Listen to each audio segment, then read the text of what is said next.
So our computer delivery scheme started in response to the lockdown in March. We found that all of a sudden lots and lots of people were without internet connection. Some of those people were isolated at home, they had to access education 100% online, but they didn't have the tools to access it.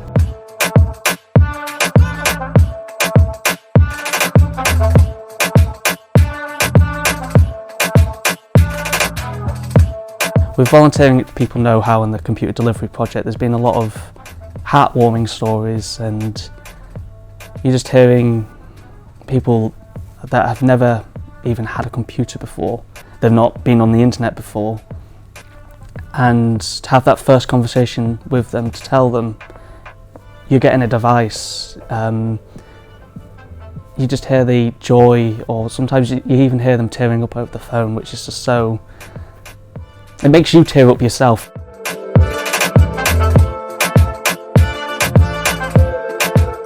In terms of us getting the devices, we had an amazing response from business, from private individuals, but also from funders that had helped us in the past. And actually, to date, we've identified and we've actually procured over 1,200 devices. Our donors and the people that supported us came from a very wide background, from private individuals that just wanted to drop devices off to us because they had no further use for them, to local businesses that were clearing out their offices and had desktop computers that they didn't have any need for anymore, so they wanted to donate them.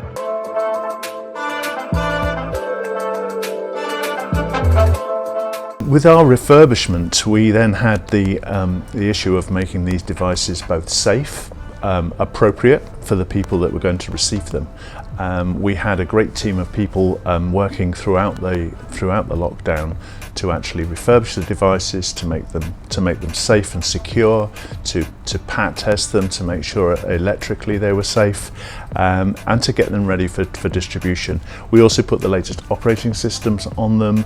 We provided a camera and a device to connect to the internet. We've sort of taken devices, either small amounts from just particular charities to big banks that have offered hundreds of devices.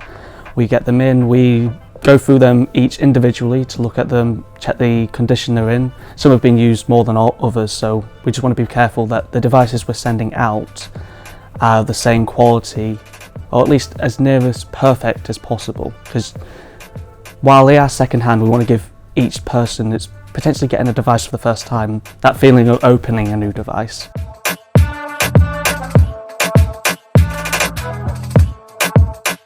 Once we had the devices, we then thought about how to deliver these devices and get these devices to people. We then needed people to be referred.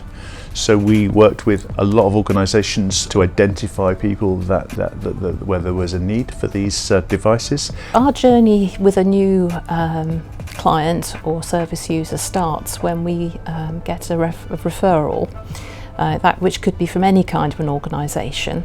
And the first thing we do then is give them a phone call. We will then talk to them about what it is they want to do with their technology. You know, it may be that they've got children at home who need it to support them for school.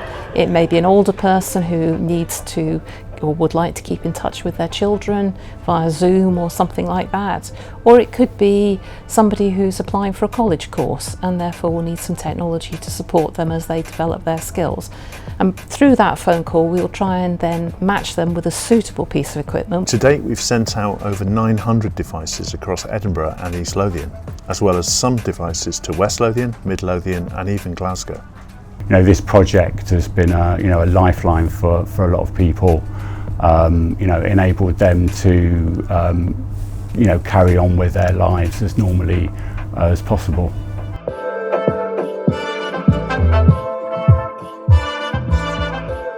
A couple of weeks later, usually we will phone them up and say, how are you getting on?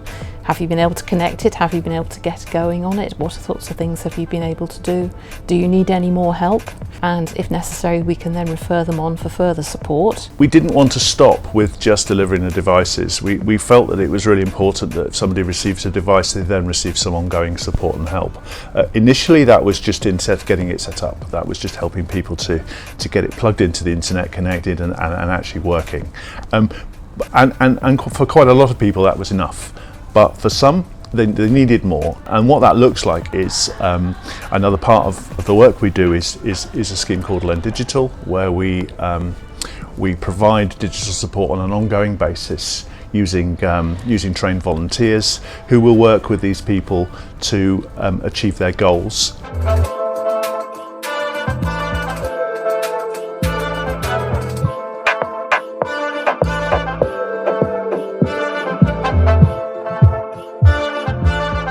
There's a lady I've spoken to a few times who's aged 91, and she'd been very reluctant initially to use technology, but with a little bit of encouragement, with a donated system and an internet connection, she has moved on now to being almost her little neighbourhood expert. The local library, of course, has been closed for the last few months, and she was a great reader and she really has missed out on reading. So what we've enabled her to do is to get ebooks onto her device. She keeps in contact with her grandchildren, and she says actually, instead of it being waiting on a phone call from them, now she's able to initiate a Zoom call to them, and she gets far more contact than she had before.